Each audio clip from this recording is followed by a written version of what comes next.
Hi. Welcome back to Random Talk with Angie. Today's conversation is not about heartbreak in the obvious sense.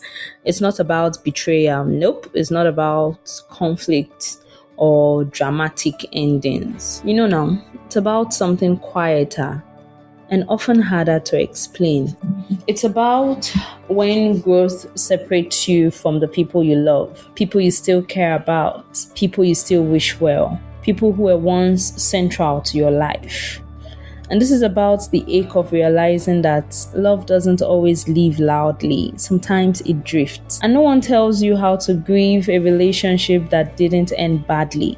By relationship, I hope you now know that I am referring to friendships, whatever it is, not just romantic relationships. No one tells you how to grieve a relationship that didn't end badly. It just didn't continue the same way. Many of us grow up believing that growth improves everything, that if we become better, more self-aware, more grounded, more intentional, that our relationships will naturally follow.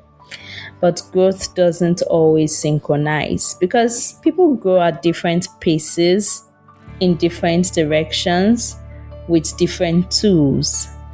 And sometimes growth doesn't pull people together. It just reveals the distance that was already there. Growth doesn't create separation. It reveals alignment or the lack of it. And that realization can feel like betrayal, even when no one has done anything wrong. Let's talk about loving people who can't meet you here. One of the most painful truths about growth is this: you can love people deeply and still outgrow the way you relate to them. While thinking about this, a couple of people crossed my mind. You notice things you didn't notice before. Conversations feel repetitive, values no longer align, and this is one key factor. Emotional effort is uneven, not because they changed, but because you did. And this creates an internal conflict. You ask yourself, am I being ungrateful? Am I asking for too much from this friendship or relationship? Am I being prideful? Should I shrink back to keep this? Should I continue being the giver just so that it looks as though we are still where we were? But growth asks a hard question. Do you want connection or you want alignment? Because the two are not always the same. You know that time or times when people say you have changed and all those other stuff. There's this thing called the guilt of changing. When growth separates you from people you love, guilt often follows. You feel guilty for wanting more depth, for needing different boundaries, for not enjoying what you once tolerated. You start negotiating with yourself. You say things like, I'll just stay quiet. I won't bring it up. It's not that serious. But silence has a cost though. You don't lose people by growing. You lose yourself by pretending you haven't. And that quiet self-abandonment slowly builds resentment, not towards them, but towards yourself. Some separations are clean because there was a fight, and it's even easier, right? But this kind is harder because there wasn't a fight. It's just distance that wasn't caused by conflict. No argument, no betrayal, no villain, no victim.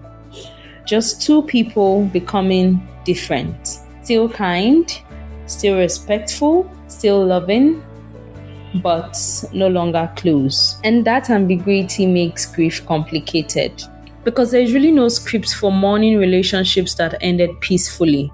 You don't know how to explain it to others or even to yourself, like what exactly happened. Even when you tell them that, okay, we grew apart.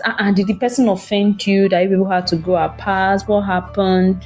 You don't just know how to explain it, but there was a separation. And this wasn't caused by conflict. There are instances where growth changes the roles we play, right? Because growth often disrupts roles. The listener, the fixer, the peacekeeper, the one who always understands. And as you grow, you just stop over functioning. Like, let me even see. If this thing go scatter, make it scatter. And some relationships were built around you doing exactly that. And the moment you stop doing those things, the relationship dies. So when you change, the system feels unstable. Sometimes people don't miss you. They miss the role that you played. And that realization hurts. But it also clarifies why holding on feels exhausting. There was a time when I used to reach out to a friend a whole lot.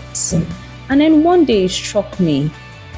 The few months I did not bother reaching out, there was nothing. No response from this person, no check-in from this person. And you want to ask, maybe the person was going through a lot. No, the person was not going through a lot. It was much later that I realized that we had both outgrown whatever ship that was, because it was not necessarily a friendship anymore. Maybe there was a time it was a very vibrant friendship, but we had both outgrown that stage. And so the moment I ceased doing all the checkups and everything, that ship, whatever that ship was, that ship sailed. Choosing growth can be lonely, not because you are isolated, but because fewer people walk the same path. You start wanting honesty over harmony, depth over familiarity, peace over proximity. And that narrows your circle, because alignment often reduces numbers, but it increases integrity. But still, the loneliness is real, and pretending it doesn't exist doesn't make it disappear.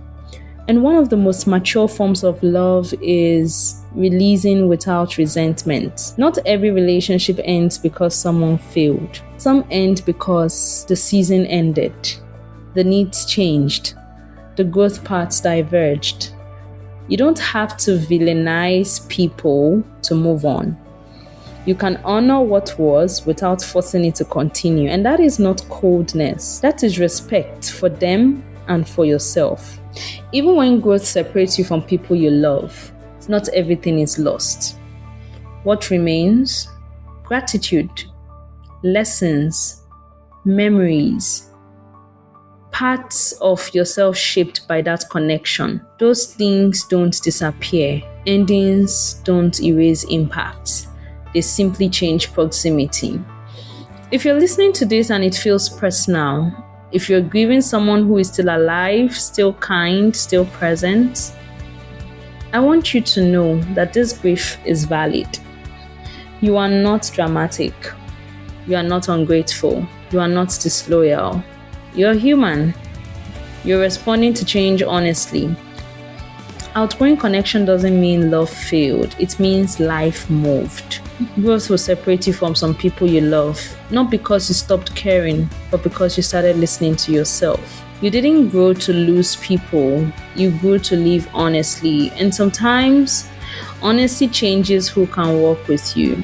So if you're standing at that intersection right now between who you were and who you are becoming, please know this. You can love people deeply and still choose a path that does not include the same closeness. You can love people from afar. Don't forget that. Thank you for listening. Thank you for choosing integrity. Thank you for loving even when it hurts. This is Random Talk with Angie. My name is Ngozi Obiefuna. Don't forget to share this with someone who needs to listen. And sometimes growth doesn't ask us to hold tighter. It asks us to let go gently.